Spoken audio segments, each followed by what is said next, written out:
নমস্কাৰ হয় কালি আমি দেখা পালোঁ যে বেচিমাৰী আৰু দৈপাম সংযোগী যি পথ আছিলে সেই পথৰ দুই কাষেদি যি ব্যৱসায় প্ৰতিষ্ঠানৰ দোকানসমূহ ইতিমধ্যে প্ৰশাসনে উচ্ছেদ কৰিলে আৰু সেই উচ্ছেদক কেন্দ্ৰ কৰি কালিৰ দিনটোত আমি দেখা পালোঁ যে দৰং জিলা আমচুৰ কৰ্মী আৰু AIDF কৰ্মীৰ মাজত যি হতাহতিৰ সৃষ্টি হৈছে উচ্ছেদক কেন্দ্ৰ কৰি সেই হতাহতিৰ সৃষ্টি হ'ব নালাগিছিল।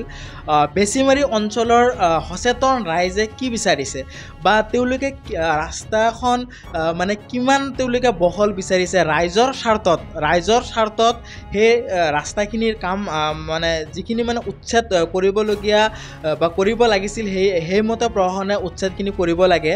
যে দুয়োটা দলৰ মাজত আমি দেখা পাইছোঁ যে আমচু আৰু AIDF কৰ্মীসকলৰ মাজত এটা বিতৰ্কৰ সৃষ্টি হৈছে।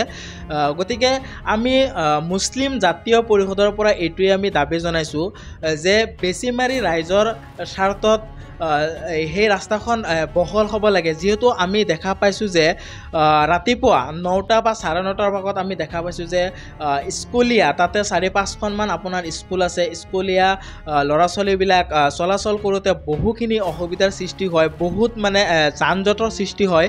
গতিকে মই ভাবোঁ যে ৰাস্তাখিনি মানে যিমান মানে বহল হ'লে ৰাইজৰ উপকাৰ হ'ব, আমাৰ সকলোৰে মানে উপকাৰ হ'ব, এটা মানে সুচল মানে পথ চলাচলৰ কাৰণে আমি পাম।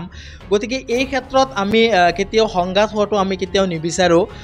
গতিকে AIDFৰ বিধায়ক সন্মানীয় বিধায়ক মুজিবুৰ ৰহমান দেখা গৈছিল যে কালি সেই ঠাইখিনিত আছিলে। গতিকে এজন বিধায়ক থকা স্বত্তেও যে AIDF কৰ্মী আৰু আমচুৰ মাজত কেনেকৈ মানে হতাহতিৰ সৃষ্টি হ'ল এইটো এটা আচৰিত কথা।